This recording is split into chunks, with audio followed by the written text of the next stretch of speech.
안녕하십니까. 행복한 아침 이재용입니다. 안녕하세요. 장예인입니다. 오늘은 3월 14일 화요일이고요.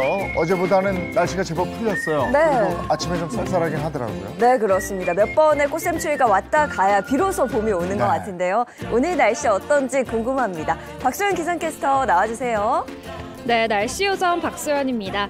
오늘은 초겨울과 봄이 공존하는 하루가 되겠습니다. 오늘 아침 어제보다는 기온이 올랐지만 찬바람의 체감온도는 영하권에 머물고 있고요. 낮부터는 낮 기온 15도 선으로 껑충 오르면서 다시 봄 기온이 완연해지겠습니다. 네, 오늘 날씨 어떤지 구체적으로 전해주세요. 네, 오늘은 큰 일교차에 주의하셔야겠습니다. 낮과 밤의 일교차가 15도 안팎으로 크게 벌어질 텐데요. 체온 조절 잘 해주셔야겠습니다.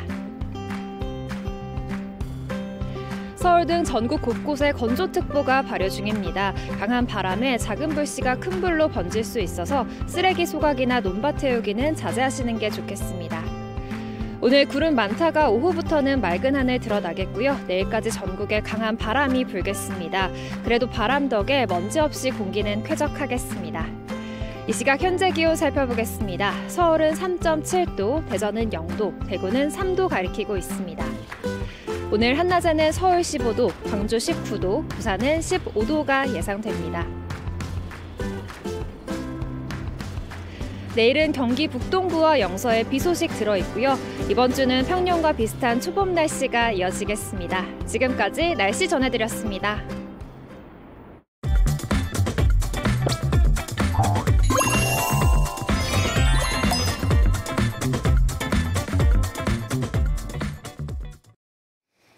네, 화제 이슈를 발빠르게 전해드리는 모닝 브리핑 순서입니다. 이고은 변호사와 함께합니다. 어서 오세요. 안녕하세요. 네, 첫 번째 이슈부터 전해주시죠. 네, 첫 번째 이슈 JMS 2인자 폭로입니다. 어제 기독교 복음 선교회 통칭 이 JMS의 공식 플랫폼에는 교주 정명석 총재 부재 이후에 이 JMS를 이끌어온 2인자인 정종훈 씨가 정명석의 범행을 인정하는 내용이 담긴 동영상 편집본이 게재가 됐습니다. 이 해당 영상은요, 12일 정 씨가 자신이 담당하는 교회에서 예배하는 모습이 담긴 것으로 알려졌는데요. 네. 이에 대해서 정명석 측은 이를 부인하고 나서면서 JMS 내부의 갈등이 커지고 있는 모양새입니다. 네, 영상을 공개한 정 씨는 JMS 내 2인자로 신도들에게 성령 등으로 불리면서 굉장한 신뢰를 받고 있는 사람으로 전해지거든요.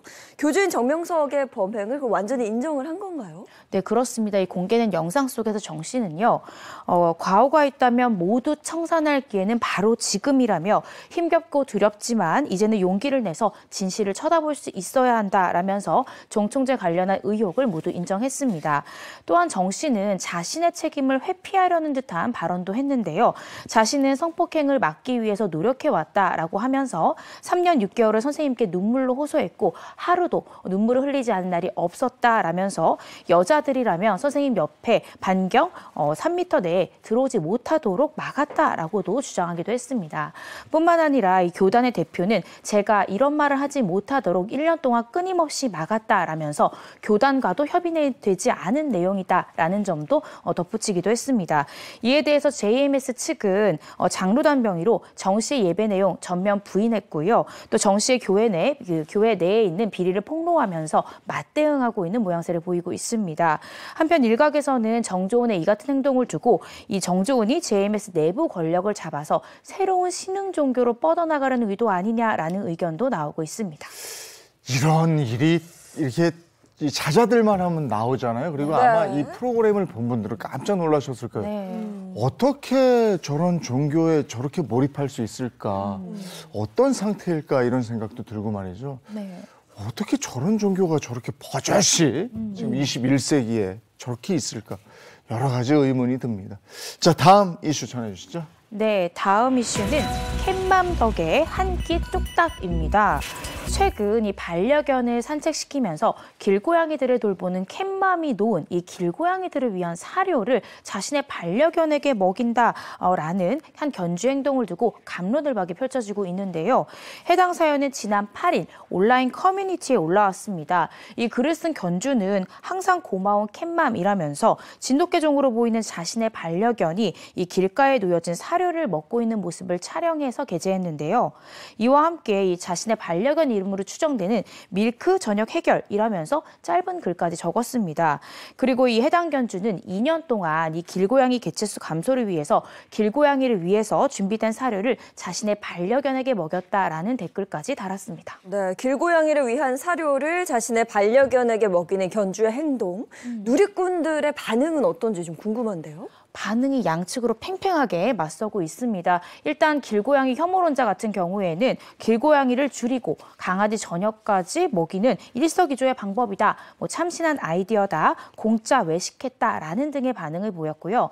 다른 한편에서는 아무리 길고양이가 싫어도 누군가 자비로 내놓은 사료를 2년 동안 먹인 인성에는 문제가 있어 보인다라는 반응을 보이기도 했고 자기 강아지 건강도 신경을 쓰지 않고 2년이나 먹이다니 줄 게 없어서 길고양이 사료를 먹이냐라면서 이 견주를 질타하는 의견도 있었습니다.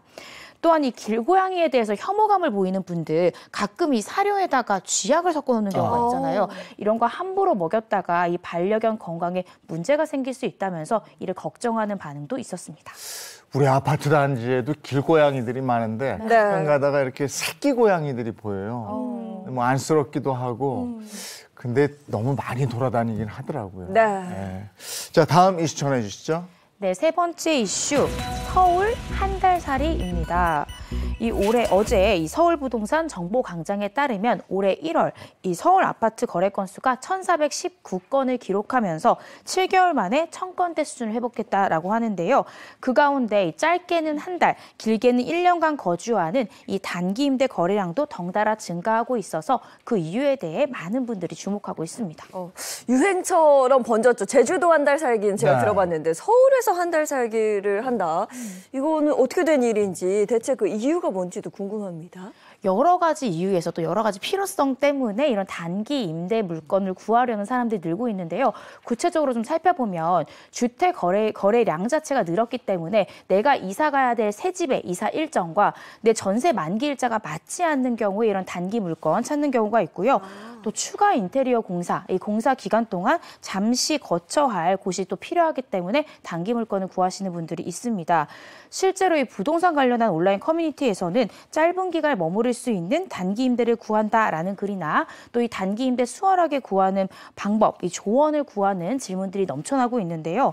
구체적으로 좀 한 가지씩 살펴보면 이사 날짜가 붕 떠서 단기 한 달짜리 단기 임대를 구하고 있다라는 글이나 또 현재 거주 중인 집에서 4달 초 나가기로 약속을 했는데 2달 정도 살 수 있는 단기 임대 아파트 매물 구하고 있다 이런 글들도 있고요. 또 이사 시기와 인테리어까지 3개월 정도 살 수 있는 단기 임대를 찾고 있다라는 글들 어렵지 않게 발견할 수 있습니다. 이러한 수요량 증가 때문에요.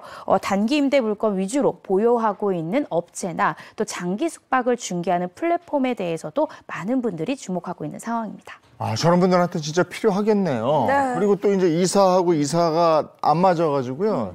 짐을 어디다가 보관하냐. 맡기는 경우 있죠. 네, 컨테이너 보관 업체. 그러니까 이사 비용이 2번 드는 거예요. 뭐 이런 경우도 있고 또 하나는 해외에서 우리나라에 친지 방문하시는 분들 네. 한 달 정도 있을 때 호텔을 비싸잖아요. 그런 분들 그 수요들이 있어요, 있기는. 예, 알겠습니다. 오늘 모닝 브리핑 여기까지 하겠습니다. 이고은 변호사와 함께했습니다. 고맙습니다.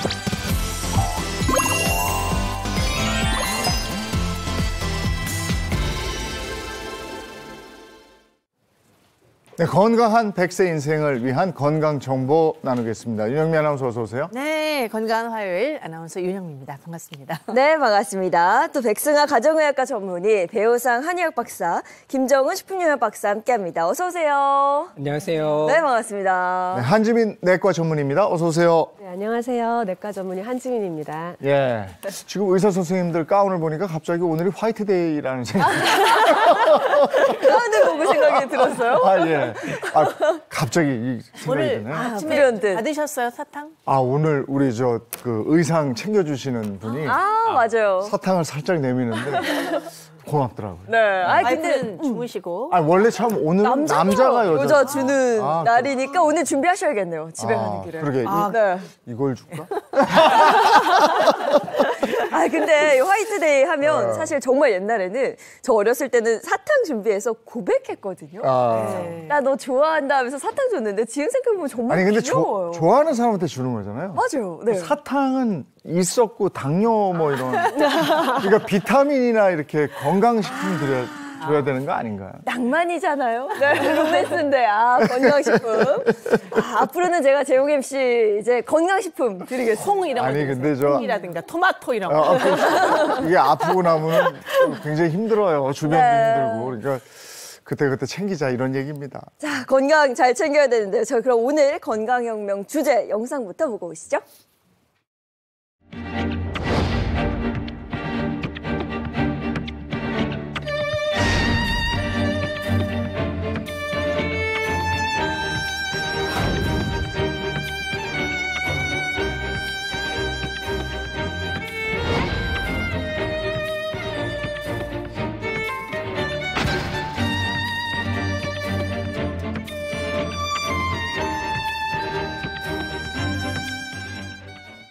네, 오늘 건강혁명 주제는 유방암입니다. 이게 참 여성분들은 이게 남일 같지 않다 이렇게 많이 느끼실 것 같긴 합니다. 네, 그러니까 워낙 암이 많기도 하지만 유방암 같은 경우는 여성 암 발병률 1위라는 얘기를 들었거든요. 그리고 여성으로서 충격적일 수밖에 없는 게 가슴을 절제하는 경우도 꽤 있기 때문에 정말 큰일이다. 앞으로 내가 얼마나 살 것이냐 아니면 완치될 것이냐 가슴을 절제해야 될 것이냐 이런 걱정이 굉장히 클 것 같아요. 네, 맞습니다. 여성의 상징인 유방을 또 절제를 하는 것이기 때문에 이제 그로 인해서 극심한 또 스트레스를 받게 됩니다.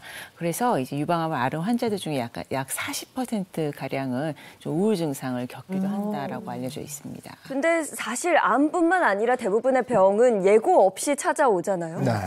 만약에 내가 유방암이다 이렇게 생각을 해보면 너무 당황스러우면서 좀 슬프고 여러 가지 좀 복합적인 감정이 들 것 같아요. 그리고 이게 왜 나한테 이런 생각이 먼저 들 거고 그다음에 이제 가족 생각하게 될 거고 뭐 여러 가지 만감이 교차하겠죠. 그렇죠. 이게 뭔가 부정했다가 받아들이고 부정했다 받아들이고 이런 시기를 반복적으로 겪는다고 저도 하더라고요. 상상을 하거든요. 워낙에 주변에 이제 암도 많고 특히 여성 같은 경우는 유방암이 주변에 굉장히 많아요. 내가 만약에 그런 판정을 받으면 그때 어떤 생각이 들까? 일단은 앞으로 과정이 어떻게 될 것이냐. 진짜 내가 생명엔 괜찮은 건가? 이렇게 절제해야 되나. 근데 저희 시누이도 한 25년 전에 유방암이어서 절제를 하고 지금 굉장히 건강하세요.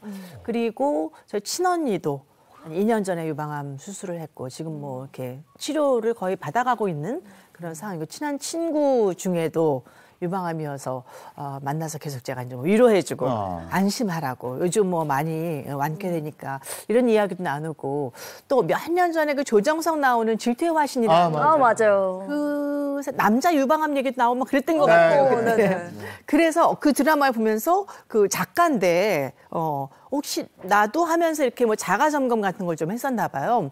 그런데 좀 의심이 가서 병원에 갔더니 유방암이다.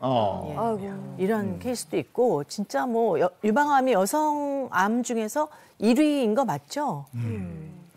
네, 사실 이제 오늘 건강혁명 주제가 유방암이잖아요. 그래서 저도 이제 주위에 가족이라든지 또 친구, 아는 동생들 해가지고 동시에 한 3-4명 정도가 유방암에 걸려가지고 제가 간호를 하기도 하고 또 치료에 같이 동행하기도 하고 했었는데 딱 그러고 나니까 어쨌든 저도 이제 위험군 중에 하나다라고 생각을 하게 되고 또 건강검진을 받고 또 병원에 한 4군데 정도 다닌 것 같아요. 그러면서 정말 어떻게 해서든지 예방을 할 수 있으면 무슨 수를 써서라도 좀 예방을 하고 싶다라는 생각을 할 정도로 아마 주위에 그런 분들이 많게 되면 또 그런 예방을 위해서 많이 신경을 쓰지 않을까라고 생각을 하게 됩니다. 한지민 선생님은 건강검진센터에서 유방암 판정 받는 분들을 많이 봤을 거 아니에요? 네, 그럼요. 검진센터에서 유방암이 판정되는 경우 상당히 많습니다. 그리고 저는 제 친구가 사실 같이 일하던 친구인데 유방에 결절이 작은 게 있어갖고 추적 관찰을 계속 하고 있었는데 약간 모양이 이상해졌어요. 그래가지고 거기서 조직 검사를 했더니 얘가 이제 유방암이 나와서 또 수술을 하고 이랬던 경험이 있습니다. 친구라면은 선생님 지금 30대 아닙니까? 어쨌든 네. 젊은 여성이잖아요. 네, 맞아요. 젊은 여성에서도 많이 걸리고 또 이제 그런 경우에는 이거를 수술을 또 하고 뭐 항암을 하고 하는 과정을 보면은 제가 옆에서 지켜봤을 때 굉장히 진짜 마음이 아프더라고요. 그러니까 의사로서 친구로서 그 친구한테 어떤 이야기를 해주셨을까요, 그때? 이제 뭐 초기니 정말 그래도 다행이다. 물론 이제 암에 걸린 거는 이제 좀 슬픈 일이긴 하지만 그래도 이렇게 건강검진해서 초기에 발견한 게 어디냐 이제 이렇게 일단은 위로는 했습니다. 보통 이렇게 딱 판정을 받는 그 순간에 그 사람들의 반응이 첫 마디라든가 어떤 반응이 가장 많은가요? 보통은 사실은 거의 믿지 못하는 경우가 많이 있습니다. 그렇죠. 믿지 정말요? 못하기 때문에 정말 그런가 이렇게 믿지 못하고 이걸 이제 가족한테 어떻게 전해야 되냐 이런 경우도 상당히 많고요. 특히 네. 나이가 있으신 분들은 나는 치료 안 하고 그냥 있을래. 그냥 자식한테 짐되기 싫어 이렇게 말씀하시는 경우도 있어서 오히려 이제 초기일 때 빨리 이제 말하고 조치하면 되는데 약간 어떨 때는 이걸 키우는 경우도 있고 그런 경우들도 있습니다. 근데 최근에는 젊은 유방암 환자가 많이 늘긴 늡니까? 네, 그럼요. 왜냐하면 검진을 더 많이 하기도 하고요. 네. 또 옛날에 비해서 우리가 서구화된 식습관이라던가 아니면은 이제 여러 가지 요인들, 이제 에스트로겐에 노출되는 기간이 길면 길수록 우리가 유방암이 잘 생기거든요. 네. 근데 초경이 빨라지고 또 완경이 느려지고 이러잖아요. 그렇기 때문에 또 많이 생기기도 하고 그런 요인들 때문에 30, 40대 유방암이 조금 더 늘어나는 추세입니다. 30대부터. 네. 자, 그럼 이게 뭐가 문제인지 그리고 어떻게 하면 예방할 수 있는지 차근차근 알아보도록 하겠습니다. 네, 그럼 가장 먼저 유방암이 뭔지부터 한번 짚어보도록 하겠습니다. 쉽게 말해서 유방에 암 조직이 생겼다는 말이잖아요. 네, 맞습니다. 자, 유방암은 유방에 발생하는 이제 모든 악성 종양을 통틀어서 이제 칭하는 건데요. 이제 유방은 유방 안에 이제 비정상적인 조직이 계속 자라나거나 그게 다른 장기까지 퍼지게 되는 굉장히 치명적인 병입니다. 자, 미국에서는 이제 오래전부터 이제 유방암이 여성 암 중에 이제 1위를 차지하고 있었고요. 이제 우리나라에서도 유방암 발생률이 계속 꾸준히 증가해서 2001년도에 여성 암 중에 가장 많은 암이 되었고요. 그 이후에 22년째 이제 여성암 발병률의 1위를 차지하고 있습니다. 네, 그리고 이제 가장 최근 자료인 2020년도에 국가암 등록 이제 자료를 보게 되면은요, 이 여성암의 20.6%가 이제 유방암이라는 또 결과가 있습니다.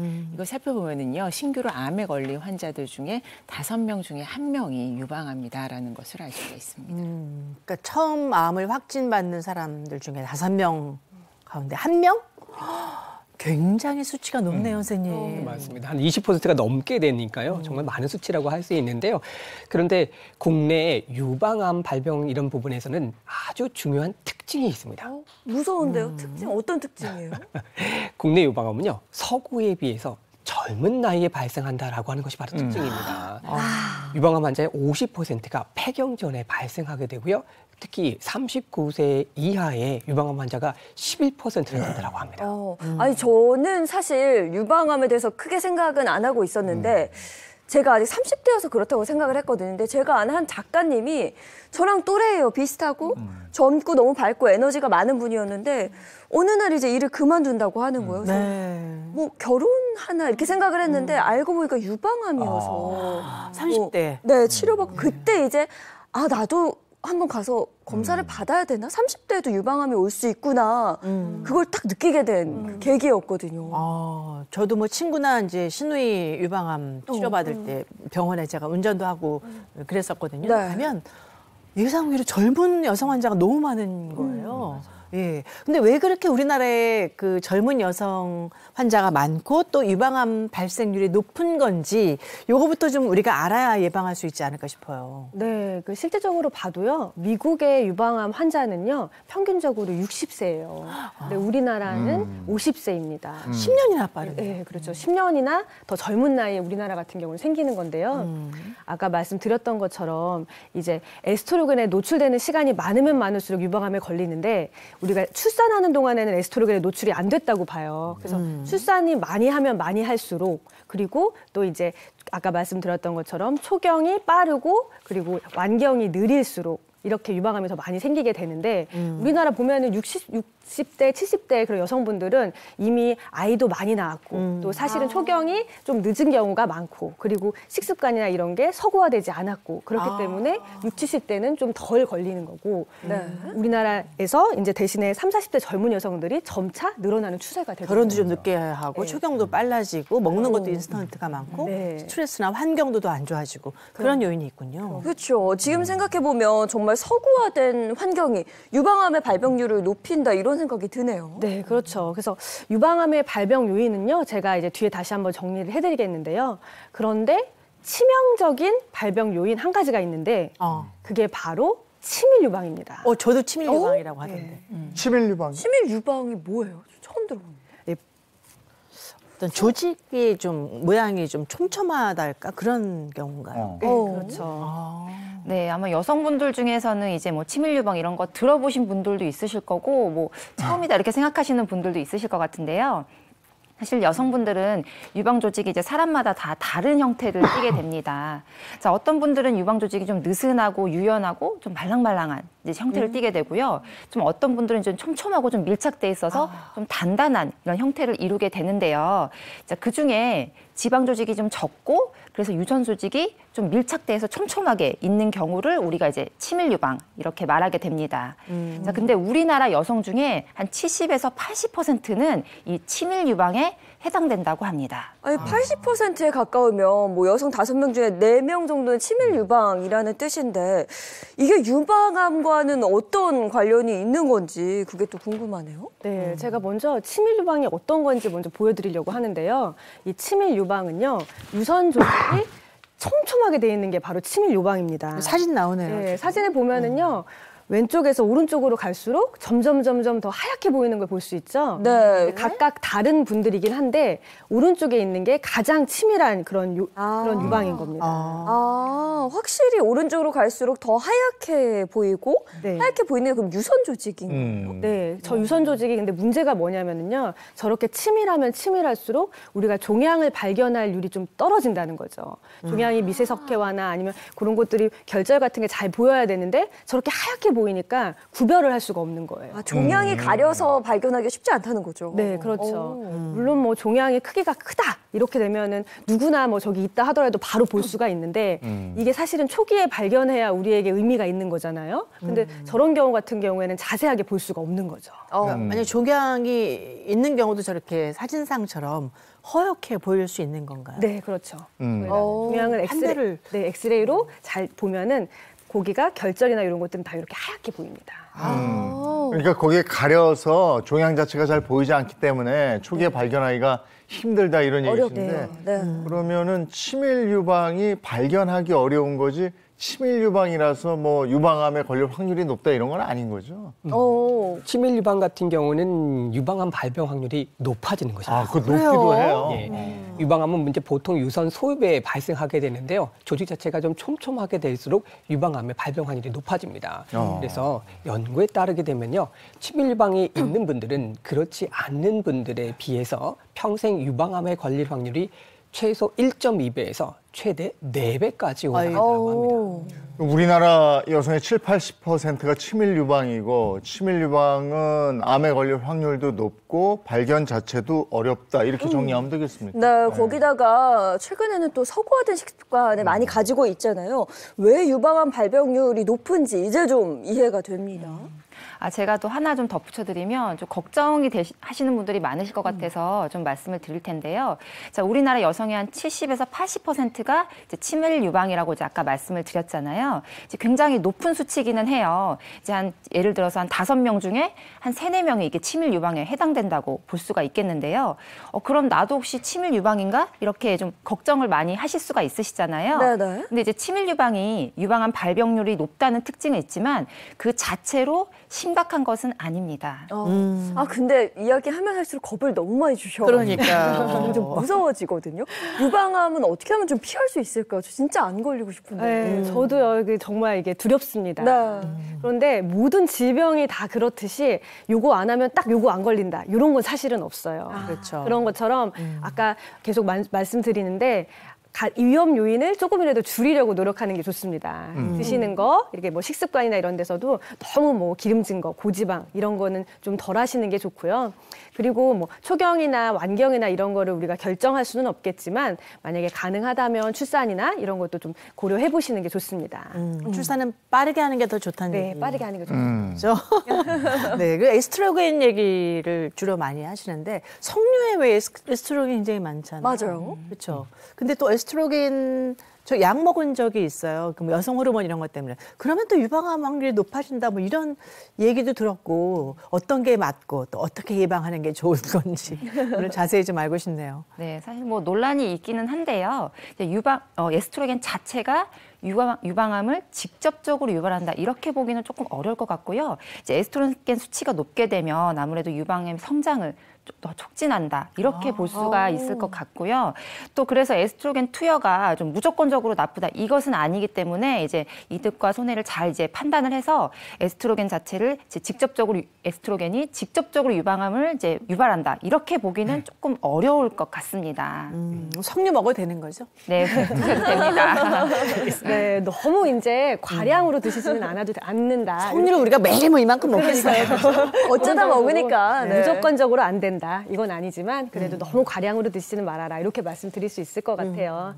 그런데 이제 우리가 유방암에 계속 이제 위험 요인 이렇게 말씀드리는데요. 제가 그거를 한번 체크해 보려고 해서 갖고 와봤거든요. 한번 이제 다 같이 한번 체크해 보도록 할게요. 남자도 해당되나요? 요 위험 요인에는 남자는 이제 해당이 안 됩니다. 네. 네, 먼저 첫 번째 보시면은요. 지금 현재 40대 이후의 여성. 그리고 유방암 가족력이 있는 경우. 그리고 초경 연령이 14세 이전인 경우. 만 나이인가요? 네, 만 나이요. 그다음에 폐경 연령이 50세 이후인 경우. 그리고 만삭 분만을 한 번도 경험하지 않은 경우. 첫 만삭 분만이 35세 이후인 경우. 아유, 해당 사항 맞네. 이거. 그리고 모유 수유를 하지 않은 경우. 네. 그리고 체중이 63kg 이상. 혹은 비만 지수가 25 이상인 여성인 경우죠. 저는 한 2개 정도? 네, 2개 정도 있는 것 같아요. 전 3개. 40대 이후고 유방암 가족력이 있고 만삭 분만을 2번 했는데 36세, 37세 했거든요. 이게 해당되는 거죠. 네. 3개. 이거 위험한 거예요. 근데 여기 이제 됐다고 해서 무조건 이거 유방암이다 이런 건 당연히 아니에요. 그러니까 이 위험 요인이라는 거는 최대한 피하려고 노력하는 게 중요하기 때문에 가령 이제 교정이 가능한 거 아까 말씀드렸듯이 뭐 비만이다. 이런 거는 이제 조금 살을 빼면서 교정을 하면 되고 그게 아니라 다른 데 해당이 되었다라고 하는 거는 내가 이런 위험 요인이 있기 때문에 조금 뭐 검진을 좀 자주 한다든지 이런 방법을 쓰시는 게 좋을 것 같습니다. 네. 모유 수유를 해야 되겠네요. 네, 그럼요. 그게 더 도움이 되는 거니까. 네. 근데 여기 위험 요인 중에 유방암 가족력이 있는 경우 이렇게 되어 있거든요. 그러면 가족 중에 유방암 환자가 있으면 혹시 나도 유방암에 걸릴 수 있나? 이렇게 좀 걱정하실 것 같거든요. 네, 많은 분들이 걱정하실 것 같습니다. 실제로 보고에 따르게 되면요. 어머니, 딸, 친자매가 유방암에 걸렸을 경우 같은 가족인 여성이 일반 가족력이 없는 여성에 비해서 그 유방암에 걸릴 확률이 2배 정도나 높아진다고 합니다. 또 특히 유방암 발생 확률 같은 경우는 이 유방암 가족의 진단수가 많을수록 높아지는 것으로 알려져 있습니다. 또 20대 이제 건강한 여성의 유방의 평생 위험도는요. 이제 가족력이 없는 경우에는 7.8%, 가족력이 1명 있을 때는 13.3%, 그리고 2명이 있을 때는 21.1%로 추정이 됩니다. 또 여기에 이제 유방암에 걸린 가족이 젊은 나이에 유방암 진단을 받았다. 이런 경우에는 발생 위험이 더 높아지게 되는데요. 예를 들어서 어머니가 만약에 60대 유방암을 진단받은 경우보다 이제 어머니가 40대 유방암을 진단을 받았다면 이 딸이 유방암에 걸릴 확률이 더 높아지는 것이죠. 자, 가족 중에 이 30, 40대 유방암을 진단받은 가족이 있다. 이런 경우가 있으시면 꼭 건강검진을 꼼꼼히 해보셔서 진단을 하시는 것이 좋겠습니다. 네, 오늘은 유방암에 대해서 알아보고 있는데요. 유방암은 가족력이 있는 경우에 더 많이 걸릴 수 있다고 그러니까 그런 경우에는 건강검진 더 꼼꼼히 잘 해보셔야 될 것 같고. 근데 이게 그냥 어떤 초기 증상이 뭐가 있으면 얼른 가서 할 텐데 그렇죠. 그런 증상이 뭐가 있는지 그거 궁금한데요. 네, 유방암 같은 경우에는요, 사실은 초기에는 증상이 별로 없습니다. 그럼 어떻게 발견해요? 대부분 초기에 발견되는 그런 유방암은요, 한 3분의 1 정도는 건강검진에서 발견이 돼요. 네. 건강검진 꼭 반드시 시기를 놓치지 말고 해야 될 것 같은데, 제 주변에도 암 걸린 그 유방암 같은 경우는 건강검진에서 발견되는 경우가 대부분이고, 초기에 발견을 하다 보니까 보통 2년에 한 번 정도 하잖아요. 국가에서 해주는 것도 있고. 그러니까 0기에서 1기에 주로 발견이 돼서 대부분 이렇게 완치가 되더라고요. 근데 너무 아파요. 아파요? 저 여러 번 해봐서 아는데 그 정말 어마어마시하게 큰 그 기계에다가 팔을 위로 이렇게 올리고 이 유방을 이렇게 압착을 시켜요. 위아래로 이렇게 쇠저니까 말하자면 기계가 그걸 이렇게 누르는데 할 정도까지 아프죠. 그리고 겨드랑이 쪽 또 하고 양쪽 하고 이렇게 4번을 이렇게 찍는데 그 찍는 그 방사선 선생님인지 그분이 이렇게 딱 누르고 나서 이렇게 가요. 그 유리창 바깥으로. 네. 그래서 거기서 이제 그 사진 촬영을 하거든요. 그 가는 시간이 3초 될까? 근데 그 시간도 너무 이게 싫으니까. 아니, 여기서 누르지 꼭 저기 옮겨가서 눌러야 되나?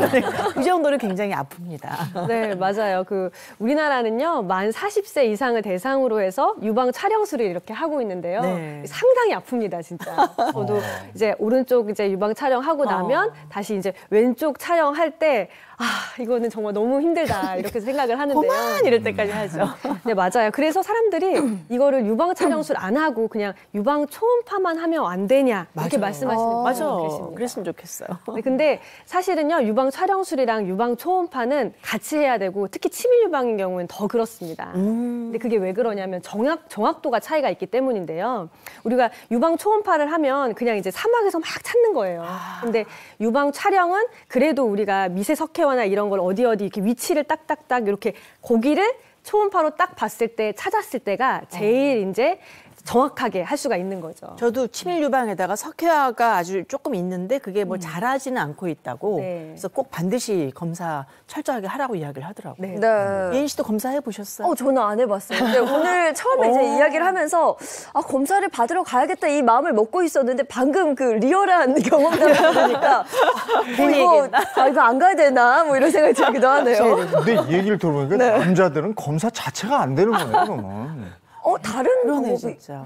누를 수가 없잖아요. 뭐. 그러니까. 그렇죠. 근데 대부분 남자분들은 사실은 검진에서 발견되는 경우보다는 이제 만져서 명울이 있었다거나 이런 경우에 더 사실은 발견이 됩니다. 그러니까 저도 아까 드라마 말씀하셨는데 그 드라마에서 본 기억이 나서 네네. 어떻게 발견했지? 지금 그 생각이 갑자기 든 거예요. 남자들은 건강검진에 그게 이렇게 포함이 안 돼. 없죠. 안 되어 있습니다. 없죠. 그래서 사실은 자가 진단을 하다가 이제 발견이 되는 경우가 있는데 그래서 제가 보면은요, 교과서적으로 보면은 유방암은 사실은 자가 진단이 더 중요하긴 합니다. 그래서 이제 그 자가 진단에 대해서 한번 제가 설명을 한번 드려볼게요. 네. 먼저 이제 자가 진단을 할 때는요, 완경이 된 이후와 완경이 되기 전 이렇게 볼 수가 있는데요. 완경이 된 이후는 어느 때나 하셔도 상관이 없고, 완경이 되기 전에는요, 이제 생리가 끝나고 나서 한 2일에서 7일 정도 사이가 가장 가슴이 이제 좀 말랑말랑할 때잖아요.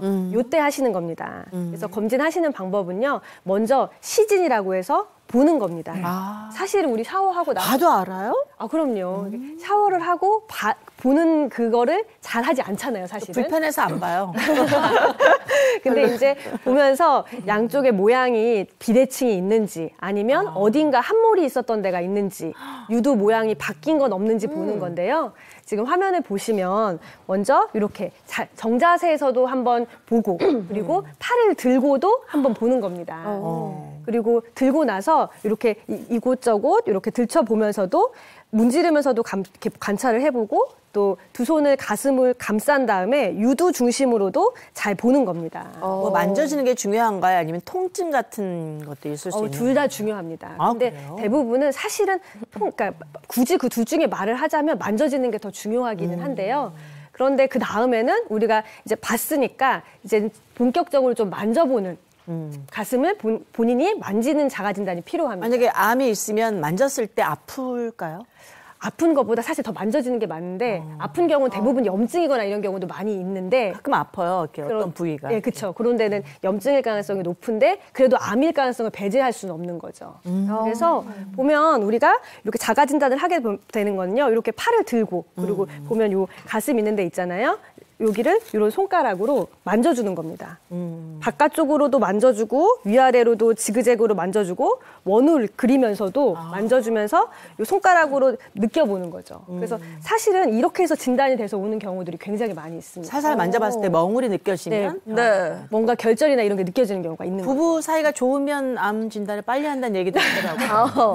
그럴 수 있죠. 그것도 있습니다. 그래요? 진짜로 있습니다. 농담이 아니고. 네, 남편분이 뭐가 만져져가지고 본인은 이제 모르다가 그렇게 얘기를 하시는 분들이 진짜 실제로 봤습니다. 그럼 진짜 딱 만지면 느낌 같은 게 확 오나요, 실제로? 약간 콩알처럼 이렇게 작을 경우에는 콩알처럼 이렇게 만져지는 경우도 있고요. 사실은 이제 유두나 이런 데서 약간 피가 섞인 분비물 같은 게 보이는 경우도 사실 있고 또 어딘가 푹 이렇게 함몰돼서 보이는 경우도 있고 네. 유두나 이런데 습진이 잘 생기는 경우도 있습니다. 이런 것도 다 유방암의 징후라고 볼 수가 있습니다. 근데 보통 이제 멍울이나 뭔가 이렇게 만져져서 느낌이 나서 병원을 찾은 경우 유방암 몇 기 정도 되는지가 가장 궁금해요. 왜냐면 초기가 무증상이라고 하셔서 멍울이 느껴질 정도면 꽤 진행된 상황이 아닌가, 좀 늦은 게 아닌가 걱정이 되거든요. 근데 사실 유방에서 만져지는 멍울의 한 80% 정도는 이 양성종양, 즉 이제 물혹이기 때문에 유방암과는 이제 관련이 없습니다. 근데 이제 멍울이 만져지시면 아무래도 이제 유방외과 전문의를 찾아가셔서 정확하게 검사를 해보시는 게 중요할 것 같습니다. 그리고 요즘은 뭐 워낙 건강검진이 잘 되어 있어서 조기 진단 받는 경우가 굉장히 많다고 들었습니다. 그래서 가장 많이 발견되는 때가 0기에서 1기 뭐 요쯤이라고 하더라고요. 네, 맞습니다. 이 건강검진에서 이제 가장 많이 발견되는 경우는요, 유방암 0기 때인데요. 이제 종양의 크기와 상관없이 이 상피 내암인 경우입니다. 이 상피 내암은 말 그대로 이제 암이 상피 쪽에만 국한돼서 생기는 암을 말하는데요. 자, 이때 발견하면 거의 100% 치료가 가능합니다. 자, 그리고 이제 종양의 크기가 2cm 이하고 림프절 전이가 없는 경우에는 유방암 1기로 진단을 하는데요. 이제 한국 유방암 학회가 지난해 펴낸 유방암 백서에 따르면요, 1기 때 발견 시 95% 이상 완치된다고 알려져 있습니다. 연기나 1기 때 발견이 되면 좋은데 이게 이제 한 2기 정도로 넘어가게 되잖아요. 그럼 네. 2기 판정은 어떻게 하는 겁니까? 예, 그 다음에 이제 2기라고 할 수 있겠는데요. 2기 자체는 종양의 크기가 2cm에서 5cm 이하 정도가 되게 되고요. 또 심하지 않은 림프절 전이가 발생할 수 있습니다. 또는 5cm 이상의 종양으로 발전된 경우에 림프절 전이가 없는 경우를 바로 유방암 2기로 진단을 하게 됩니다. 그러니까 2에서 5cm 이하의 종양이 있는데 림프절 전이가 이제 시작이 됐다거나 네. 5cm 이상의 종양이더라도 림프절 전이가 없으면 유방암 2기로 진단한다 이거군요. 맞습니다. 그러니까 림프절 전이 자체가 아직 심하지 않은 상태에서 크기가 한 2에서 5cm 정도라고 생각을 해보시면 제일 쉬우실 것 같고요. 그 다음에 이제 3기로 넘어가겠죠. 유방암 3기는요, 종양 크기하고는 상관이 없이 림프절 전이가 4개 이상이 되고요. 또는 종양이 5cm 정도로 상당히 큰 반면 림프절 전이가 또 심한 경우인 경우를 유방암 3기로 진단을 하게 됩니다. 네. 또 종양 크기하고 상관없이 그다음 4기인 경우에는 폐나 간과 같이 다른 장기로 전이가 됐을 때를 말하게 됩니다. 그러면 자각하고 스스로 병원에 찾는 경우 그때는 딱 몇 기 정도 되는 거예요? 보통은 한 1기에서 2기 정도의 자각을 하고 찾기는 합니다. 그래서 그때가 이제 가장 많이 찾기는 하는데요. 전이가 되고 나서 찾는 경우도 저는 사실은 아이고. 많이 봤습니다. 전이가 되면 약간 위험한 상태인가요? 네, 그렇죠. 이제 다른 쪽으로 전이가 되고 그러면 이제 조금은 치료하기가 힘든 그런 시기이긴 한데요. 저는 그래서 그런 분들 가운데서 갑자기 뭐 허리가 아팠다 이런 분들도 사실 있었습니다. 그런 동안에 유방이 생기는 거를 모르고 이게 뼈의 전이가 될 때까지도 모르시는 경우도 간혹은 있습니다. 그렇기 때문에 자가 진단 그리고 뭐 건강 검진 이런 거는 사실 상당히 중요한 겁니다. 근데 앞서 말한 뭐 1기에서 2기 정도의 수준이라면 네. 그거는요 어렵지 않게 치료가 가능한 거예요? 어느 정도예요? 네, 뭐 모든 암이 아주 어렵지 않게 치료가 가능하다 이렇게는 말씀 못 드리겠지만 그때쯤이면 뭐 절제도 가능하고 그리고 뭐 항암 치료, 뭐 표적 치료제, 방사선 치료 이런 여러 가지가 있기 때문에 너무 걱정하지 마시고 병원을 찾는 게 중요합니다. 근데 그 유방암이라는 게 저는 가장 사실 무서운 이유가 유방을 절제해야 된다는 것 때문이거든요. 그렇죠. 근데 유방암에 걸리면 그럼 무조건 다 절제를 해야 되는 건가요? 네, 뭐 아직도 이제 유방암 수술을 이제 생각할 경우에 이제 가슴 모두를 절제하는 이제 전 절제술을 이제 떠올리시는 환자분들이나 보호자분들이 이제 많으실 것 같아요. 이제 물론 전통적인 이제 유방암은 전 절제술이 이제 치료 방법이고 현재도 이제 뭐 많이 진행된 유방암이나 좀 범위가 넓은 유방암에 있어서는 이 전 절제술을 권하고 있습니다. 하지만 최근에는 이제 유방을 부분적으로 제거하고 이제 남아있는 유방에 이제 방사선 치료 이런 치료로 함께 되면 이제 유방을 다 없애는 것과 같은 결과를 얻을 수 있는 것으로 알려져 있는데요. 유럽에서는 이 유방암 환자 중에 한 10명 중에 8명 정도는 이런 유방 보존술을 시행하고 있습니다. 우리나라에서도 이제 전 절제술과 이제 부분 절제술 중에서 이제 환자의 상태에 따라서 이제 선택해서 이제 진행을 하고 있는데요. 사실 여성분들 같은 경우에는 이제 전 절제술을 하시는 걸 좀 꺼려 하시는 분들이 많으실 것 같아요. 그래서 가능하면 이제 부분 절제술로 가는 쪽으로 이제 최대한 이제 진행을 하고 있고요. 이제 그러니까 유방암이라고 해서 이제 모두 다 제거하는 것은 아니다. 이렇게 보실 수 있는 것이죠. 네, 또 게다가 최근에는 유방 절제를 함과 동시에 거기서 바로 또 유방 재건술을 하는 경우도 있습니다. 동시에 해요. 그래요? 수술과 동시에 재건 수술을. 케이스에 따라서 좀 다를 수는 있지만 그렇게 하게 되면은 아무래도 좀 더 뒀다가 하는 것보다 그 예후가 훨씬 좋은 경우가 있고 모양이나 이런 데서 예후가 좋은 경우가 있고 또 이걸 동시에 할 수 있는 장점이 있을 수가 있습니다. 그렇죠. 2번 하는 것보다는 한 번에 다 치우는 게 낫죠. 근데 유방 그 암 얘기가 나왔으니까 궁금한 게 여성분들 중에 왜 가슴 작은 분들 키우는 거 많이 하잖아요. 그렇죠. 올리는 요즘 많죠. 네.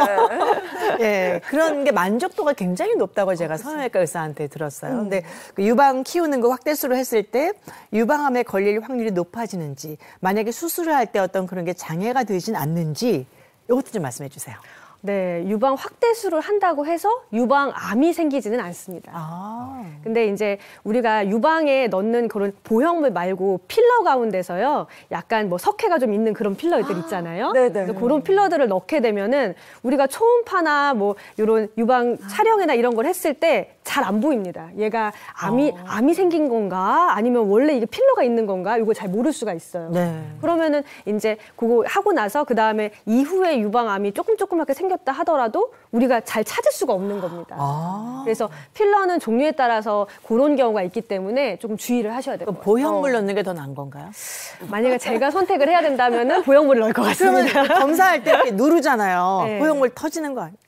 이게 보형물이랑 들어가는 위치가 달라서 너무 자세히 물어봐요. 보형물은 이제 근육 아래쪽에 들어가는 경우가 많기 때문에 이걸 눌러서 검사하는 거에는 큰 문제가 없습니다. 그럼 저 추가 질문, 이것도 살짝 좀 엉뚱한 질문일 수 있는데 가슴의 크기가 다 다르잖아요. 그쵸. 뭐 가슴이 작으면 유방암에 걸릴 확률이 좀 낮아지고 크면 좀 올라가고 이런 맞아요. 게 있는지 저는 그게 아까부터 사실 궁금해요. 사실 근데 이런 게 되게 궁금하잖아요. 왜냐하면 방금 말씀드린 것처럼 유선 조직도 많고 유방 조직도 많으면 당연히 확률이 올라가는 게 아닌가 그쵸? 이런 생각이 드는데요. 전혀 관계가 없습니다. 아. 왜냐하면은 보면 간이 크면 간암이 더 많이 생기고 위가 크면 위암이 더 많이 생기고 그렇게 따지다 그러네. 보면은요. 네. 이렇게 큰 몸집이 큰 사람은 더 암에 많이 생긴다 이렇게 네. 생각할 수 있잖아요. 이건 전혀 아닙니다. 그건 아니군요. 바보 같은 질문을 했는데 크기와는 궁금했어요. 전혀 상관이 없습니다. 지금 이런 궁금증, 그러니까 그 유방암에 대한 여러 가지 궁금증이나 이슈를 모아서 한번 질문을 드리고 답을 듣겠습니다. 유방암 세상에 이런 일이라는 코너인데 아까 이제 드라마 얘기도 했으니까 네. 남자도 걸린다는 걸 이미 이제 우리가 알고 있는 거죠. 남자도 걸려요, 그죠? 맞습니다. 결론적으로 보면은 남자도 유방암에 걸릴 수 있습니다. 일반적으로 유방암하면 여성에 걸리는 것이라고 생각을 하시고요. 남자분들은 아니다. 나는 안 걸릴 거야라고 생각하시지만 경우가 있습니다. 특히 유방암 같은 경우는 이게 통계적으로 확인을 해봐도 남자의 유방암 경우는 한 0.5% 내외니까 숫자적으로 봤을 때 상당히 적은 편이긴 합니다. 그런데 통계를 보니까요, 2012년도에 남자의 유방암의 환자가 48명이었다고 합니다. 근데 점점 좀 증가를 해서 2019년 기준으로 봤을 때 남자의 유방암 환자가 711명이나 됐다고 합니다. 이렇게 늘어났어요? 점점 늘어나고 있다는 것을 아실 수 있겠죠. 매년 남성 유방암 환자 수가 700명을 넘어섰다. 근데 아까 치밀 유방암 할 때 얘기 들어보니까 유선 조직하고 관계가 있는 것 같은데 네. 남자는 유선 조직 없잖아요. 그렇게 생각하실 수도 있는데요. 아닙니다. 남자분들도 유선 조직이 있고 또 거기에 다른 그 유방 조직들도 빈약하긴 하지만 다 있습니다.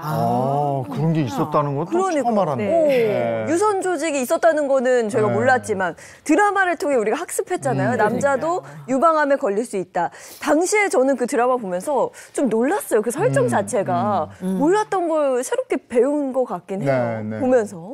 그러면은 이 남자들도 좀 진단을 해봐야 될 텐데 어떻게 해요? 자가진단법? 네. 일단 남성의 유방암의 이제 주요 증상이라고 하는 것은 무통성 종괴입니다. 말이 좀 어려운데요. 멍울이라고 하는 것이 유두 밑에 생긴다고 보실 수 있겠습니다. 그런데 뭐가 이렇게 떡떡하게 만져지는데 뭐 설마 남잔데 내가 유방암에 걸리겠어? 라고 생각하시는 경우가 좀 대부분 넘어가시는 경우가 많죠. 특히 이렇게 놔두다 보면 남자분들 같은 경우는 유방의 쪽도 상당히 적고 지방 조직도 크게 없기 때문에 바로 가슴 근육이라든지 피부, 또 폐 쪽으로 전이가 되기 쉬우세요. 그래서 종괴가 있을 때 이게 멍울이다, 아니면 염증이겠지라고 생각하시는 것뿐만 아니라 혹시 유방암이 아닐까라고 생각해 보시는 것, 발상의 전환, 이것이 매우 중요하다고 생각합니다. 유방이 작기 때문에 오히려 암세포가 더 빠르게 퍼져나갈 수 있다. 가능성은 낮지만 가능성이 없는 건 아니거든요. 뭔가 딱딱한 멍울이 만져진다 하시면 바로 병원을 좀 찾으셔야겠습니다. 네. 자, 유방암 세상에 이런 일이 두 번째 보겠습니다. 네, 안젤리나 졸리 유방암 예방 위해 유방 절제술. 예, 이거 뭐 다들 아실 거예요. 굉장히 화제가 됐었죠. 네. 제가 찾아보니까 벌써 10년 됐네요. 2013년도에 그 유방 절제 수술을 안젤리나 졸리가 했는데 확률이 높았기 때문에 했다 이런 정도만 제가 알고 있거든요. 정확하게 어떤 상황이었길래 이렇게 수술까지 했는지 쉽게 좀 이해가 안 가요, 김지영 교수님. 네, 안젤리나 졸리 세계적인 스타이죠. 그렇기 때문에 또 파급력도 커서 아마 많은 분들이 또 이 기사를 접해본 적이 있으실 텐데요. 안젤리나 졸리의 이제 가족력을 한번 보게 되면은요, 어머니는 난소암으로 돌아가시고 또 이모가 또 유방암으로 또 사망을 하게 됩니다. 이렇게 이제 가족력이 있다 보니까 이제 유전자 검사를 해보았더니 이제 BRCA1이라는 이제 유전적 변이가 또 발견이 되어서요. 그래서 이렇게 이제 시술을 시행을 하게 된 거죠. 방금 어려운 용어가 하나 지나갔거든요. 그게 뭔지 궁금한데요. 네. 자, 우리 몸에서는 이제 세포 내에서 계속해서 이제 유전자 복제가 일어나고 있거든요. 근데 이제 아까 말씀하신 BRCA가 이제 BRCA예요. 그래서 BRCA1,2는 이제 이런 일상적인 유전자 복제 과정에서 생긴 오류를 수정해주는 단백질을 만드는 유전자입니다. 자, 근데 이제 이 BRCA1,2에서 이제 변이가 생기게 되면 이 비정상적인 단백질들이 이제 생성이 되는데요.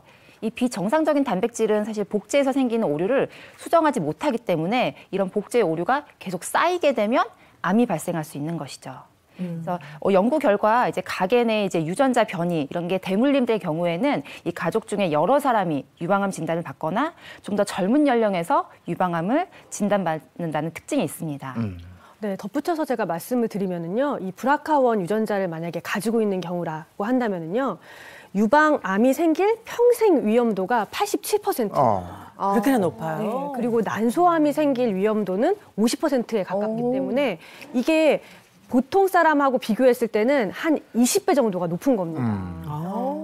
그래서 이제 안젤리나 졸리 같은 경우에 유방암이나 그걸 예방하기 위해서 유방이나 난소를 제거하는 위험 위험 감소, 유방, 절제술, 위험 감소, 난소, 절제술을 하게 됐어요. 싹을 없애자 이런 생각이었나 봐요. 그렇죠. 근데 당시에 저도 기사를 보고 상당히 놀랐던 부분이 뭐 유전자가 있다고 하고 또 확률도 높다고는 하지만 걸린 건 아니었거든요. 근데 선제적으로 제거를 했어요.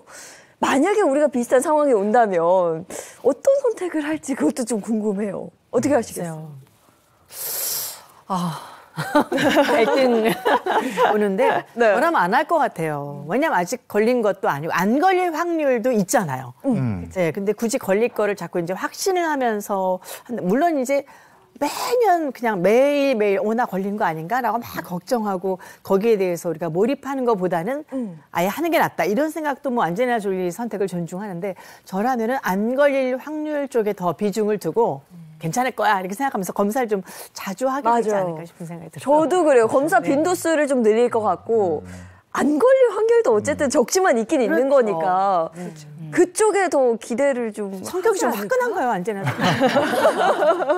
근데 안젤리나 졸리 같은 경우는 나는 확실히 걸린다 이런 생각을 했던 것 같아요. 아, 확신을 갖고 있었던 거네요. 선생님은 어떤 전문가로서 어떻게 생각하세요? 저는 이제 이거 생각해 본 적이 있는데요.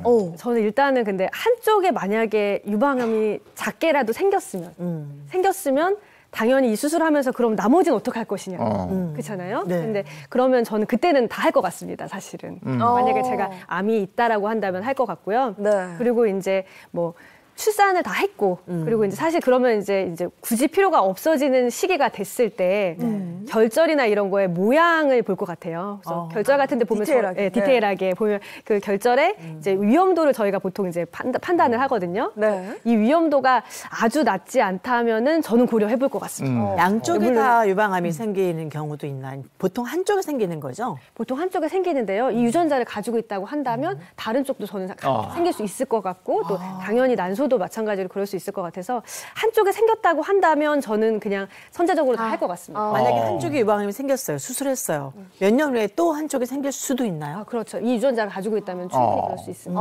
그러면 이거 조금만 더 얘기해 볼까요? 백승아 선생님은 어떤 선택을 의사로서 하실 것 같으세요? 근데 사실 이 안젤리나 졸리 기사가 화제가 된 게 이제 다들 일반적으로 생각하지 않는 결과를 택했기 때문에 화제가 됐다고 저는 생각을 하거든요.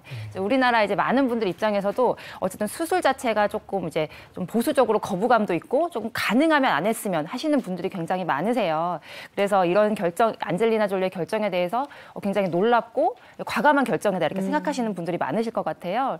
저 역시도 약간 한국 사람으로서 조금 보수적인 입장에서 접근을 했을 때 가능하면 수술을 안 하는 쪽. 그래서 아까도 제가 말씀드린 게 이제 전 절제술보다 부분 절제술을 이제 가능하면 하기를 원하시는 분들이 많으시잖아요. 네. 그렇기 때문에 가능하면 이제 보존을 하면서 우리나라 이제 건강검진 굉장히 잘 돼 있잖아요. 꾸준히 계속 이제 추적 관찰을 하시면서 있는지를 보시는 게 더 좋을 것 같습니다. 네. 김정은 선생님. 저도 사실은 이런 고민들을 굉장히 많이 한 케이스입니다. 이제 위험도가 저도 유전적으로 굉장히 높은 편이기 때문에 사실 뭐 간단히 생각을 하면 수술해서 절제를 하면 이미 뭐 싹을 없앤다라는 의미에서 간단할 것 같지만 막상 닥치고 나면 또 병원에서 상담을 하고 또 여러 선생님들을 만나게 되면 또 이제 선생님별로도 좀 각기 다른 의견들을 가지고 계시기도 하고 또 깊게 생각을 하면 이제 그 이후에 또 발생하지 않은 것에 대해서 수술을 했을 때 후유증이라든지 그런 것들은 사실 또 비교를 해볼 수가 없잖아요. 그 본인이 두 개를 다 했던 것이 아니기 때문에 이제 그런 부분에서는 한번 수술을 하고 나면 어떻게 보면 또 되돌릴 수는 없기 때문에 좀 굉장히 신중하게 생각을 해야 되지 않을까라는 저 개인적인 의견입니다. 네. 안젤리나 졸리는 만족도 면에서는 뭐 만족한다 뭐 이런 회견을 했었죠. 것 같아요. 네네, 그렇죠. 그런 이야기를 뭐 지금도 듣고 또 활발하게 지금 뭐 영화에도 뭐 출연을 하고 활동을 한국에 하고 자주 오잖아요. 네, 그래서 저도 굉장히 궁금하더라고요. 정말 삶의 질이 그만큼 뭐 통증이라든지 여러 가지에 있어서 만족할 만한지 사실 뭐 옆에서 자세하게 들지는 못했기 때문에 그런 부분에서는 조금 더 이제 신중하게 생각할 필요가 근데 제 생각에는 자궁하고는 좀 다른 것 같아요. 자궁은 뭐가 이렇게 생겼다 그러면 적출을 해도 뭐 크게 이렇게 상관없는 것 같은데 그래도 유방에 비해서는 유방은 이렇게 보이는 거잖아요. 아무리 뭐 속어도 잘 나오고 또 재건술도 있다고 하지만 자궁은 저는 뭐가 만약에 위험도가 높다거나 생기면 적출을 하는 거 결정을 할 것 같은데 유방은 조금 더 우리가 깊이 고민에 들어가야 되지 않을까 싶어요. 네, 당시 안젤리나 졸리는요, 뉴욕타임즈 신문 기고를 통해서 다른 여성들에게 유방 절제술을 받기로 한 결정이 쉽지 않았다는 것을 알리기 위해 이 글을 쓰고 싶었다고 밝히면서 내가 내린 결정은 매우 행복하다. 유방암에 걸릴 확률이 87%에서 5% 미만으로 떨어졌다. 나는 내 아이들에게 유방암으로 엄마를 잃을까 봐 걱정할 필요가 없다고 말할 수 있다고 밝혔습니다. 아이들에게 그런 뭐 자신이 느꼈던 그런 비싼 공포를 주고 싶지 않다는 생각이 좀 강했던 것 같아요. 그러니까 어머니가 뭐 난소암이라고 그래서 돌아가셨다잖아요. 이모도 그랬고. 이모도 유방암이고. 그러니까 그런 자기의 전처를 또 자기 아이들이 밟고 싶게 뭐 하지 않았다. 뭐 이런 생각이었던 것 같아요. 네. 모성이 있었군요. 네, 맞습니다. 이제 아마 충분한 이제 고심 끝에 결정을 했을 것 같은데요. 수술이라는 거는 한번 결정하면 이제 우리가 되돌릴 수가 없잖아요.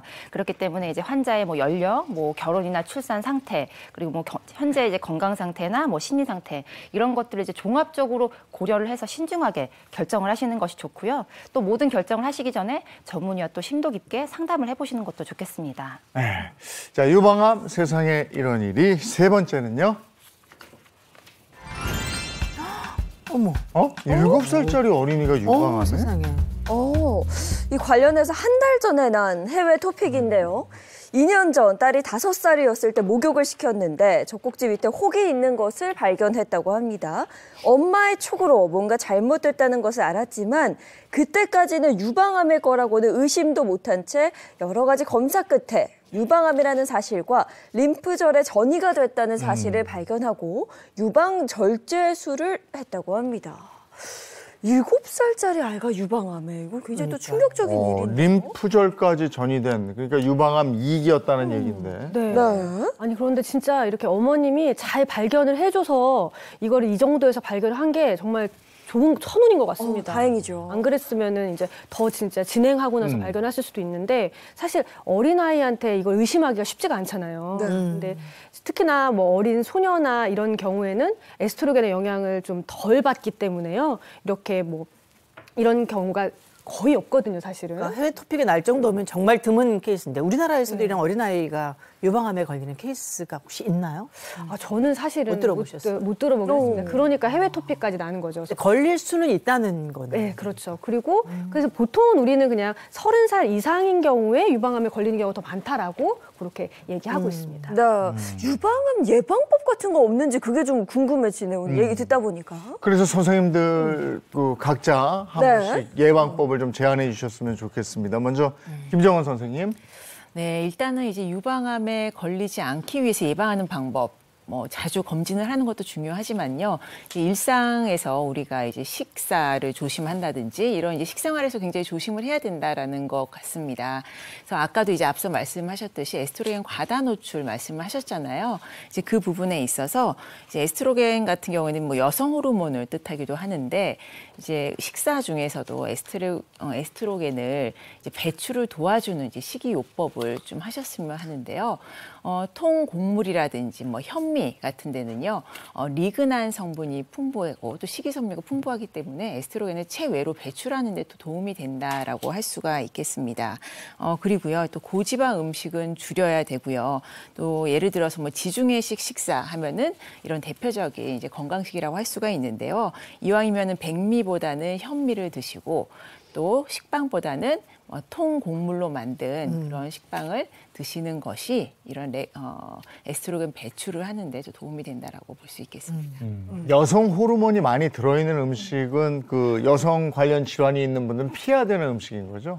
네, 보통 이제 암 치료를 하시거나 또 수술을 하시고 난 후에는 그런 식품들은 좀 피하시라라고 병원에서도 이야기를 하고 있고요.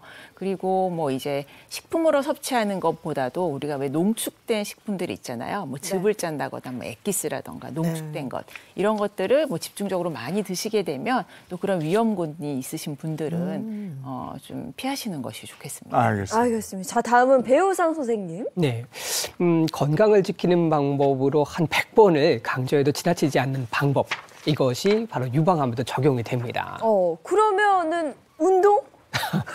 운동 아닐까 싶은데요? 장혜연 아나운서는 운동을 너무 싫어하기 때문에 운동 얘기가 나오는 건 아주 걱정을 많이 할 것 같아요. 네. 근데 사실 유방암 같은 경우는 백신도 없고 또 원인도 매우 다양하기 때문에 이 100% 예방할 수 있는 방법 이런 것은 없다고 볼 수 있습니다. 대신에 유방암의 발병률을 줄일 수 있는 방법들은 여러 가지가 알려져 있죠. 그중에서 제일 말씀드리고 싶은 방법은 첫 번째로 할 수 있는 방법 중에 하나인 체중 조절입니다. 네. 체중 조절을 하시기 위해서는 앞서서 김정 교수님이 음식 얘기도 하셨던 것처럼 운동을 하셔야 됩니다. 아까 비만 지수가 25 이상인 경우는 약간 뭐 위험하다고 나온 것 같은데 그럼 비만인 사람이 유방암 확률도 더 높은 건가요? 맞습니다. 체중이 많이 나가시는 분들 같은 경우는 지방이 많잖아요. 이 지방은 여성 호르몬을 만드는 공장이라고 할 수 있습니다. 그래서 비만에서 지방이 많으신 분들은 이 여성 호르몬이 크기가 상당히 커질 수 있다라고 할 수 있고요. 그리고 여성 호르몬에 노출이 많이 될 수 있겠죠. 또한 체중이 많이 나가시게 되면은요, 이 대사증후군이라는 것과 관련이 있게 되는데요. 대사 조절이 잘 되지 못하게 되면 유방암을 유발시킬 수 있는 유전자 변이를 유발할 수 있는 이런 환경 자체가 조성이 될 수 있습니다. 따라서 체중 관리가 상당히 많이 필요하게 되는데요. 이와 관련해서 미국의 노스캐롤라이나 의과대학에서 한 연구 결과가 있습니다. 300명을 대상으로 연구를 한 결과 일주일에 한 3시간에서 한 4시간 정도 운동을 했을 때 유방암의 발병 확률이 한 30%에서 50% 감소된다라고 하는 보고도 있었습니다. 그럼 한의학에서는 유방암을 어떻게 보고 있었습니까? 한의학 같은 경우에서는 일단 유방암에 대해서 이 암이라고 하는 암성이라는 단어 자체를 예전에는 인식을 잘 못했던 것 같습니다. 그래서 유암, 유옹견, 유핵 이런 등으로 기록이 되어 있는데요. 암에 대한 표현이라기보다는 바위암자를 써서 유방 자체가 딱딱해지는 것으로 인식을 좀 했었습니다. 관련해서 우리 동의보감을 찾아보니까요. 동의보감에서도 부인이 근심하고 성을 내고 이 억울한 것을 쌓여놓게 되면 소화기인 비장 자체가 약해지게 되고요. 간장에 영향을 받아서 그 기운이 뻗쳐서 유방에 바둑돈 만한 어떤 멍울 자체가 발생하게 되는데요. 이것이 특별하게 아프지도 않고 가렵지도 않다가 한 10년 정도가 지나고 나면 그때서 함몰 증상이 생길 수 있고 궤양 같은 것이 보인다라고 하는 기록을 쓰고 있습니다. 그럼 혹시 치료법에 대해서도 나온 게 있습니까? 한의학에서는 이 유방암이라고 하는 것이 근심이라든지 우울이라든지 이런 마음 쪽에서 생긴다고 많이 찾아봤습니다. 그래서 기를 잘 돌게 하고 혀를 잘 풀게 하는 것이 우선적으로 생각을 했고요. 또 유전적인 형태의 부분도 생각을 해서 음식이라든지 이런 것을 좀 잘 다스리는 방법들을 설명을 하고 있습니다. 한의학에서 보면 주로 화병하고 연결이 되어 있는 거예요. 맞습니다. 네. 특히 화 중에서도 상화라고 얘기를 하는데요. 이것은 간의 기능하고 신장의 기능 자체가 문제가 생겼을 때 한의학에서 이 화가 많이 생기게 되고 특히 앞서도 말씀드렸듯이 억울한 마음이라든지 근심가치가 쌓이게 되면 이런 병이 발생될 수 있다고 합니다. 감정적인 부분도 질병을 충분히 유발시킬 수 있으니까요. 유전적인 부분 음식도 생각을 해보시고 마음을 다스리는 방법 오늘 한번 절을 해보시면서 명상을 해보시는 건 어떨까 하는 생각이 듭니다. 화를 좀 잘 풀어야지 되겠네요. 맞습니다. 꾹꾹 눌러서 참지 네. 말고 예. 저처럼 이렇게 발산을 해야지. 자, 이번에는 백승아 선생님 얘기 들어볼까요? 네, 이제 본인의 가슴에 이제 애정과 관심을 좀 많이 가져주시고요. 자, 한 달에 한 번씩 이렇게 아까 말씀드린 자가 진단 해보시고 또 1년에 한 번씩 유방 촬영 검사 꼭 해보시는 게 좋습니다. 자, 유방 촬영 검사의 경우에는 이제 만 40세 이상의 경우에는 여성에 한해서 건강보험이 적용이 되니까 비용 걱정은 좀 덜어두시고 꼭 체크하시기 바랍니다. 매년 검사할 때 몸에 무리가 가진 않죠? 이제 1년에 한 번씩 검사한다고 해서 이제 뭐 방사선 노출이 많이 되거나 이런 건 아니기 때문에 이제 검사를 함으로써 얻는 이득이 많으니까 꼭 체크해 보시는 것이 좋겠습니다. 네, 이번에는 음식으로 예방을 한번 해보겠습니다. 어떤 음식으로 오늘 준비해 주셨습니까? 네, 오늘은 이제 버섯을 가지고요. 봄이니까 또 상큼하게 냉채를 좀 만들어 보려고 합니다. 냉채 너무 좋죠. 네. 근데 모기버섯이 그럼 유방암에 좀 도움을 주나 봐요? 네, 일단은 이제 버섯은 또 열량도 낮기 때문에 또 체지방이 늘어나는 것을 막아줄 수도 있고요. 또 한 이제 미국의 펜실베니아 대학에서 한 연구가 있는데요. 이제 버섯은 매 18g 먹었던 그룹과 또 그렇지 않은 그룹을 비교를 해보았을 때 이제 쭉 먹어왔던 그룹이 암 발생 위험이 45%나 낮아졌다라는 또 결과도 있습니다. 좀 잘 챙겨 드셨으면 좋겠습니다. 네, 제가 미리 이제 넘어와서 재료를 한번 쓱 봤는데요. 네. 저희 집에도 다 있을 법한. 네, 목이버섯만 빼고는 굉장히 구하기 쉬운 재료들이에요. 목이버섯이 네. 탕수육에 들어가는 거 그거. 네, 뭐 탕수육에 들어있고 뭐 짬뽕 같은 데 들어있는 짬뽕에도. 버섯이잖아요. 근데 이제 목이버섯을 제가 특별히 선택을 한 이유가 이제 목이버섯은요 건조시킨 거를 이제 저장을 해놓고 해놓으실 수가 있어요. 네. 그래서 실온에서 그냥 또 압축이 되면 한 10분의 1 정도의 부피이기 때문에 이걸 한 15분 정도만 불려도 이 상태로 이제 불어납니다. 우리가 상시 뭐 미역이라든지 다시마 같은 거 이제 가지고 있잖아요. 이제 그렇게 또 쉽게 보관을 해놓을 수 있기 때문에 또 목이버섯 선택을 했습니다. 네. 자, 요거를 이제 불리게 되면 한 10배가량 불어나거든요. 그래서 마른 목이버섯 한 10에서 15g 정도 불린 거 이렇게 준비를 했고요. 또 뭐 목이버섯이 제철에 나오는 경우도 있지만 충분히 말린 걸로 불려서 사용을 하시면 됩니다. 네. 자, 이렇게 준비를 해 놓으시고 또 기타 채소들은 뭐 냉장고에 있는 거 아무거나 준비를 하셔도 되는데 오이라든지 당근 또 청양고추 송송 썰어서 준비를 해 주시고요. 이 양념으로는 좀 새콤달콤한 양념을 준비를 해 보겠습니다. 일단은 여기 이제 간장 진간장이죠. 예, 진간장 넣어 주시고요. 그리고 식초. 냉채니까 네. 살짝 그쵸 새콤한 향이 있어야죠. 네, 그리고 이제 다진 마늘 조금 넣어주시고 그리고 이제 설탕. 벌써 맛있어요. 보기만 해도. 그렇죠. 새콤달콤하면서. 설탕은 근데 흑설탕을 쓰시네요. 예, 흑설탕으로 조금 이제 비정제 설탕 사용을 하셔도 되고요. 좀 은은한 좀 감칠맛이 또 돌거든요. 그래서 좀 많은 양을 넣지 않으셔도 충분히 또 좀 깊은 맛을 낼 수 있기 때문에 네. 이렇게 준비를 해주시고 그다음에 소금 간 살짝. 식초 향이 확 올라오네요. 그렇죠. 또 날씨가 네. 또 한적이 입맛도 없으실 텐데 이렇게 넣어주시면 좋고 저는 이제 생강에 이렇게 뚝뚝 씹히는 향이 굉장히 좋거든요. 목이버섯이랑 잘 어우러집니다. 이렇게 이제 양념을 잘 섞어 놓으시면 이렇게 좀 넉넉하게 만들어 놓으시면 이렇게 냉채하실 때 바로바로 먹기 직전에 이렇게 버무려서 만들어 놓으실 수 있으니까요. 네. 미리 소스를 만들어 놓으시면 좋을 것 같아요. 그리고 이제 제일 먼저 넣는 재료는 목이버섯이에요. 목이버섯을 먼저 넣고 나서 좀 조물조물 먼저 버무려 주세요. 왜냐하면 이 양념이 맛있겠네요. 네. 좀 간이 잘 스며들어야지 맛있거든요, 목이버섯은. 근데 다른 채소들은 너무 미리 버무려 놓으면 숨이 죽어서 아삭한 식감이 맞아요. 떨어지기 때문에 목이버섯은 먼저 재워서 한 2, 3분 정도 시간을 두고 나머지 재료들, 뭐 당근 조금, 그다음에 오이 있어요. 오이. 풀이 금방 죽으니까 맨 나중에 넣네요. 그렇죠. 여기다가 이제 파프리카 같은 거 넣어도 맛있을 것 같아요. 그렇죠. 식감도 그렇고. 네, 색깔별로 넣어주셔도 되고요. 이렇게 해서 조물조물 묻혀주세요. 야, 이거 입맛 없을 때 해 먹으면 요거 하나로 입맛 싹 돌 것 같아요. 입맛 없을 때가 있어요? 없어요. 전 없더라고요. 잘 없긴 한데, 네. 이렇게 이제 샐러드처럼 버무려서 드시면 좋은데 여기에 이제 닭가슴살 삶아가지고 그거랑 같이 버무려 드시면 뭐 식사 대용으로 다이어트 하시는 분들 좋을 것 같습니다. 야, 진짜 다이어트 식단으로도 최고일 것 같습니다. 이렇게 해서 정말 또 한 끼 식사할 수 있는 거 뚝딱 만들어 봤는데요. 궁금한 게 목이버섯이 한의학적으로는 어떻게 봐요? 동의보감을 보면 이 목이버섯에 대해서 성질이 차고 맛이 달고 독이 없어서요. 오장을 이롭게 하고 몸 안에 있는 독기를 흩어주면서 혈련, 몸속에 열이 생기는 것을 내려준다고 합니다. 또 이질이라든지 하혈을 멈춰주고요. 기를 보해주면서 몸을 가볍게 해준다. 정말 많은 효능을 기록하고 있는데요. 비타민들도 상당히 많기 때문에 햇빛을 쐬지 못하신 분들 드시면 좋겠습니다. 다만 성질이 조금 차갑습니다. 그래서 몸이 차고 설사를 자주 하시는 분들은 열을 충분히 가해서 양을 좀 적게 해서 드시는 게 좋겠습니다. 이거 우리 잡채 먹을 때도 들어가잖아요. 맞아요. 네, 맞습니다. 꼬들꼬들하고 아삭아삭하고 약간 겨자 냄새 뭐 그런 느낌도 좀 있어요. 생강 찜닭인 것도 너무 생강이 좋고. 들어가서. 와, 되게 맛있네요. 목이버섯만 따로 이렇게 해서 요리를 만들어 먹은 건 네. 없는 것 같아요. 그렇죠. 어떤 요리 만들었을 때 항상 들어가 있던 재료였는데 주인공이야 오늘은. 그죠? 목이버섯. 주인공이 돼도 맛있고 목이버섯은 저는 이 식감이 좋거든요. 맞아요. 이 식감에 양념이 어우러지면서 너무 맛있네요. 꼬들꼬들 야들야들한 거. 이거는 다이어트 식단으로도 너무 좋을 것 같아요. 한지민 선생 어떠세요? 맛. 네. 그리고 저는 이게 너무 지금 보들보들한 느낌이 있어요, 생각보다. 그래서 먹기가 너무 편한 것 같습니다. 맛있네요.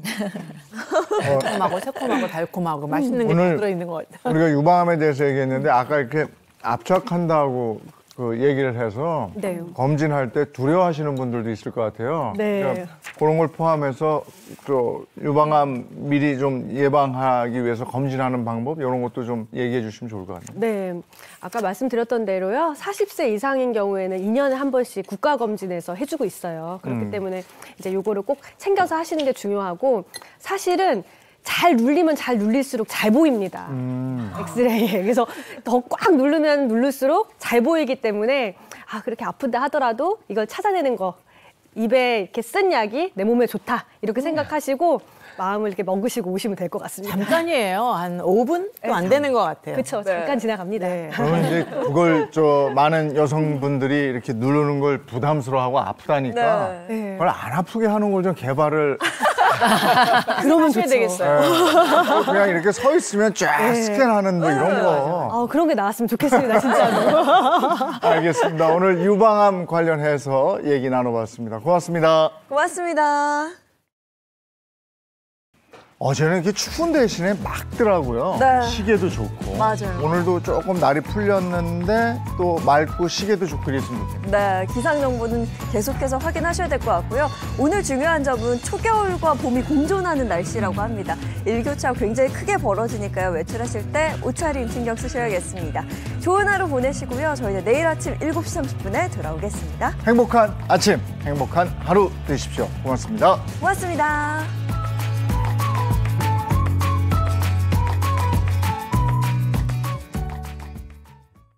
채널 A